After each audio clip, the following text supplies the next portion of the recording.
Salut tout le monde, c'est Émilie, je suis ravie de vous retrouver pour une nouvelle vidéo et aujourd'hui je vais répondre aux questions d'un tag sur les rituels d'écriture. Il y a, je pense, 9 questions, voilà, c'est pas énorme mais c'est pas super court donc je vais essayer de garder des réponses un peu structurée, brève, ce n'est pas mon point fort, hein, comme vous le savez si jamais vous me suivez depuis longtemps, mais je vais essayer de faire le plus court possible.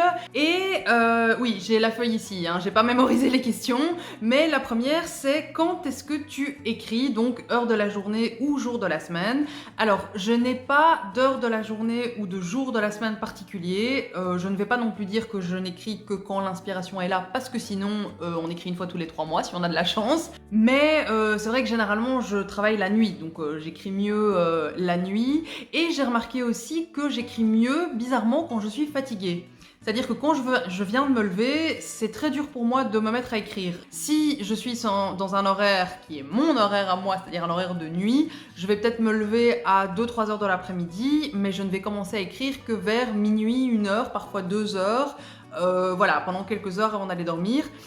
Je sais pas comment ça se fait, mais j'écris mieux quand je suis fatiguée. La deuxième question, c'est comment te coupes-tu du monde? Ça c'est l'avantage quand on vit la nuit, hein, c'est que justement on est tranquille. On est dans une bulle de silence, de solitude, il y a personne qui va nous déranger, on va pas recevoir un coup de fil, on va pas recevoir un message ou voilà, on est tout seul dans notre bulle, donc ma façon de me couper du monde, c'est de vivre la nuit, si on veut. Sinon, si je suis en train d'écrire pendant la journée, voilà, généralement ce sera mes écouteurs pour me couper un peu des bruits ambiants. Comment relis-tu ce que tu as écrit la veille? Avec mes yeux, j'ai envie de dire. Cette question me paraît tellement absurde en fait.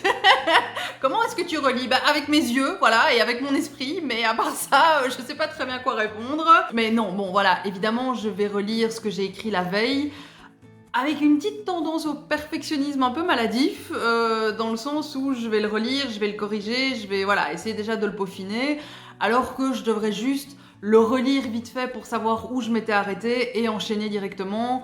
Voilà, c'est aussi un des trucs sur lesquels je vais travailler puisque je vois que ça fonctionne assez bien pendant le NaNoWriMo au mois de novembre. Je vais essayer de mettre ça en pratique pour toutes mes sessions d'écriture. Quelle chanson écoutes-tu lorsque tu ne te sens pas inspiré?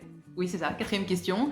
Je n'ai pas de chanson particulière que j'écoute quand je ne me sens pas inspirée. En revanche, je vais peut-être adapter ma playlist si j'écoute de la musique, parce que c'est vrai que j'aime pas écrire en musique, en chanson. C'est pas la même chose, il y a les morceaux de musique où il n'y a pas de paroles, et puis il y a les chansons où il y a vraiment des paroles. Si j'écoute vraiment une chanson, je sais que je vais d'office fredonner la chanson, mon oreille va d'office être attirée par les paroles, etc. Et donc je vais perdre ma concentration. Donc j'essaye généralement d'éviter les morceaux avec des paroles. Donc ce que je vais faire, c'est que je vais écouter des musiques relaxantes qu'on trouve sur YouTube, des musiques traditionnelles chinoises aussi, j'ai découvert ça il y a pas très longtemps grâce à Elodie Loret qui a aussi une chaîne de conseils d'écriture et c'est vrai que c'est génial.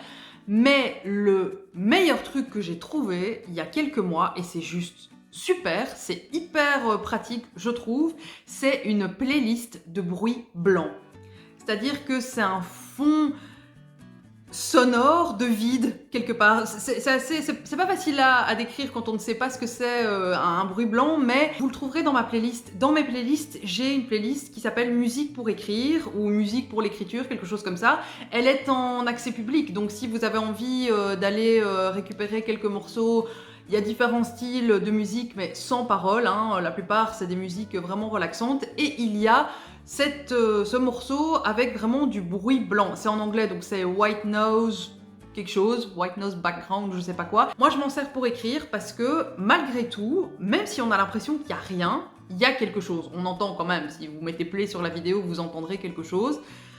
Je sais pas, ça m'aide en fait à me concentrer, ça fait vraiment comme un filtre, un effet casque presque, comme si j'avais vraiment un casque autour de moi, et ça m'aide à me concentrer. Je m'en sers aussi parfois quand je lis pour me couper des bruits ambiants, mais sans avoir de nouveau une musique ou des paroles dans les oreilles, parce que sinon je perds ma concentration, et voilà, et je ressors de ma lecture et c'est pas gai non plus. Mais voilà, c'est un peu ça que j'écoute. La cinquième question, c'est que fais-tu lorsque tu as le syndrome de la page blanche? Alors, je dois dire que ça fait longtemps que ça m'est pas arrivé et avant ce que je faisais, c'est que je n'écrivais rien et je laissais passer comme ça des mois et des mois sans écrire, sans rien du tout parce que je ne savais pas quoi écrire, parce que non, ça je ne fais plus, vraiment plus, hein, ce n'est pas une bonne idée. Donc ce que je fais maintenant, c'est que si au moment où j'ai décidé d'écrire, il y a vraiment rien qui vient, je ne vais pas insister à ce moment-là, mais je vais y revenir quelques heures plus tard, puisque comme je l'ai dit, je me rends compte que j'écris mieux quand je suis fatiguée. Je vais y revenir le jour même. Je ne vais pas laisser passer des semaines ou des mois. Sinon, ce que je fais aussi, c'est que je vais reprendre le plan de mon roman. Parce que si j'ai un syndrome de la page blanche, vraisemblablement c'est parce que je suis un peu perdue et je sais plus où emmener le texte. Donc je vais reprendre mon plan et je vais essayer de voir ce qui coince. Et surtout pourquoi ça coince à ce moment-là. Où est-ce que j'en suis, où est-ce que je dois aller, pourquoi j'arrive pas à faire le pont entre les deux, est-ce que je me suis trop éloignée du plan que j'avais fait à la base, ou voilà, je vais essayer de retravailler, ou en tout cas de revoir la structure pour essayer de décoincer les choses. Sixième question, quels outils utilises-tu pendant que tu écris?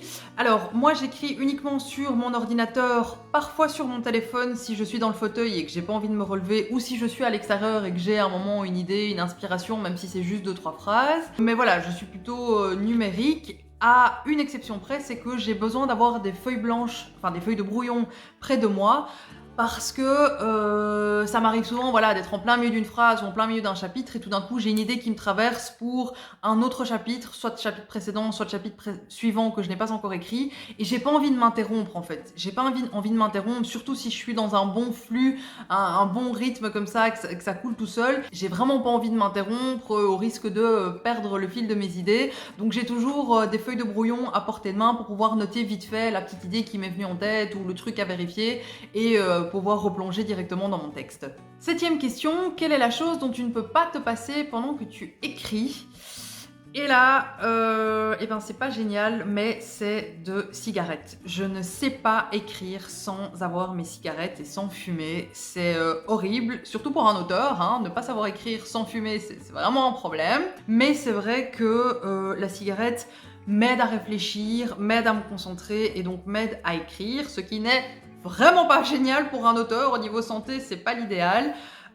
Mais oui, malheureusement, c'est le seul truc dont je ne peux vraiment pas me passer quand j'écris, c'est de la cigarette. Huitième question, que manges-tu et que bois-tu pendant une session d'écriture? Alors, en termes de boisson, c'est soit du café, soit de l'eau, soit du soda. De temps en temps un apéro aussi, si j'écris au moment de l'apéro. Au niveau de la nourriture, c'est évidemment des trucs à grignoter, et moi je suis plus sucrée. À part à l'apéro où là c'est des chips, mais sinon je suis plus sucrée, donc ce sera biscuit au chocolat sous une forme ou une autre. Et si j'écris pendant la nuit, ce que j'aime bien aussi, c'est de me refaire un petit déjeuner, oui, en plein milieu de la nuit, voilà, c'est comme ça. Et donc je me fais une tartine de Nutella avec un café, et bien entendu, on trempe la tartine de Nutella dans le café, hein, sinon ça n'a aucun intérêt, on est bien d'accord. Moi c'est un truc que j'adore, et le café et le Nutella, ça se marie très bien. Donc voilà, c'est un peu ça que je mange, c'est des biscuits au chocolat, ou de temps en temps un petit déjeuner, enfin non pas de temps en temps, chaque nuit si je suis vraiment honnête, un petit déjeuner nocturne. Et enfin la dernière question, comment sais-tu lorsque ta session est finie? Il y a deux cas de figure. Soit je suis vraiment dans un bon flux, vraiment un rush là où j'ai eu l'inspiration de fou et c'est venu tout seul et ça sort tout seul, et je sais que c'est fini au moment où le flux se tarit ou le flow se tarit, peu importe. Voilà, on le sent généralement au bout d'un moment, on arrive au bout, hein, ça coule plus aussi facilement, voilà, on commence à hésiter, voilà, là c'est généralement que le rush est terminé. Ça c'est le premier cas de figure. Le deuxième cas de figure, c'est que je ne suis pas dans un état de flux, de rush, mais que j'écris quand même, hein, parce que, encore une fois, on va pas attendre l'inspiration pour écrire, parce que sinon on écrit une fois tous les 3 mois. Et donc là, je sais que ma session est finie. Généralement, c'est parce que j'ai tenu à aller au bout du chapitre, et donc j'ai poussé au-delà de mes limites, et je suis crevée.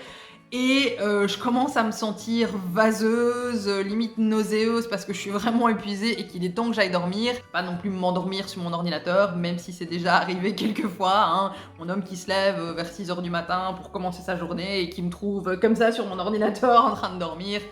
Voilà, hein, c'est arrivé plusieurs fois. Mais généralement, je sens quand je commence à me sentir vraiment vaseuse, nauséeuse, que ok stop, hein, on va s'arrêter là, on relira demain et on continuera demain, mais voilà, c'est les deux cas de figure. Voilà donc mes réponses à ce petit tag sur les rituels d'écriture.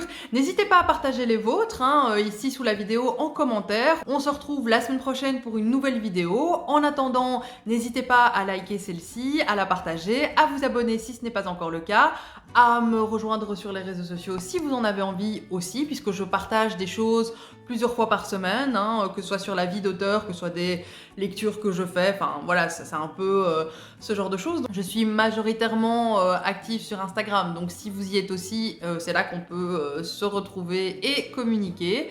Et pour le reste, eh bien, je vous dis à la semaine prochaine avec une nouvelle vidéo, et d'ici là, écrivez bien. Salut!